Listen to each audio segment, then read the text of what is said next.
सुप्रभात बच्चों पिछली कक्षा में आपने अपने रंगोली पुस्तक के पाठ 1 रंगोली पुस्तक से पाठ 1 चल मर्दाने कविता का भावार्थ आपने जाना था।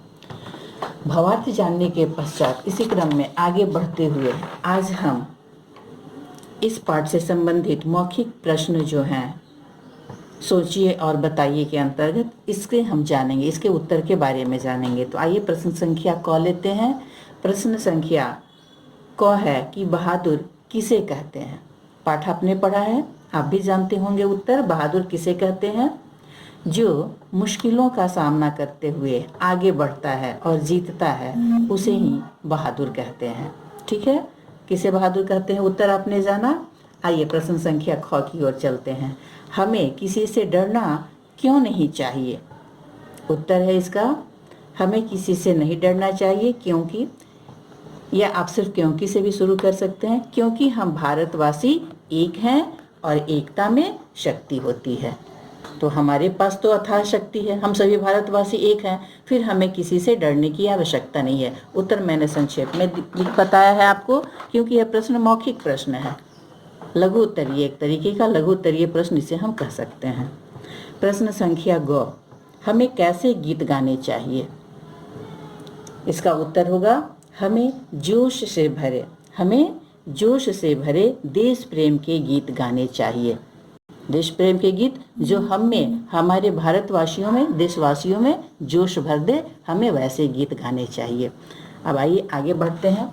लिखित प्रश्न के अंतर्गत प्रश्न संख्या 1 है जो कि बहुविकल्पी प्रश्न है। एक प्रश्न, इसके 2-3 विकल्प हैं। तो प्रश्न संख्या क देखिए, यह कविता किस प्रकार की है?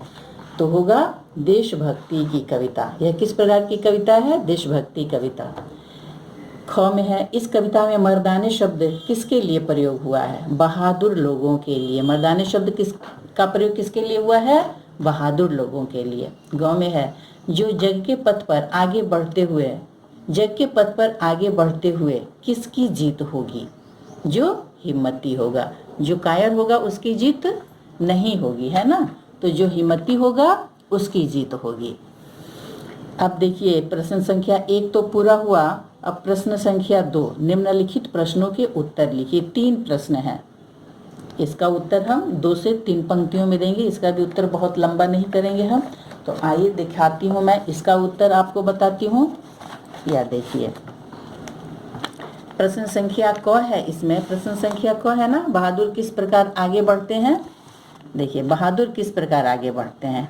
तो पाठ के आधार पर इसका उत्तर हम देंगे कि बहादुर बिना रुके मुश्किलों का सामना करते हुए आगे बढ़ते हैं। वे मुस्कुराते गाते हुए निडरता से आगे बढ़ते हैं, वे डरते नहीं हैं। प्रश्न संख्या ख है, सागर की लहरें किस प्रकार की होती है? आपने पढ़ा है, सागर की लहरें लासानी कविता की पंक्ति है। लासानी का अर्थ होता है बेजोड़।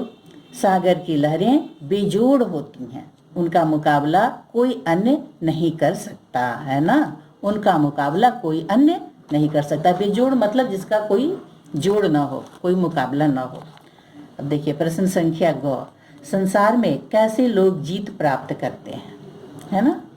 जो लोग साहसी, इसका उत्तर है, जो लोग साहसी, दृढ़ संकल्प वाले तथा आशावादी होते हैं, साहसी होते हैं, दृढ़ संकल्प जिनका होता है, जिनका संकल्प दृढ़ नहीं होगा वो आगे नहीं बढ़ेंगे। तो जो लोग साहसी, दृढ़ संकल्प वाले तथा आशावादी होते हैं वही आगे बढ़ते हैं और जीत प्राप्त करते हैं। तो इस प्रकार ये तीनों जो प्रश्न थे इनके उत्तर हो गए। अब देखिए अंतिम हम यह ले लेते हैं, इस पाठ में भाषा ज्ञान के अंतर्गत है। प्रश्न संख्या 1, समान अर्थ वाले शब्दों पर गोला लगाइए। समान अर्थ, पर्यायवाची अर्थ शब्द भी उन्हें कहते हैं। जैसे पैर का क्या होगा? पांव। अमर का अविनाशी। पथ मतलब रास्ता। निर्मल पवित्र।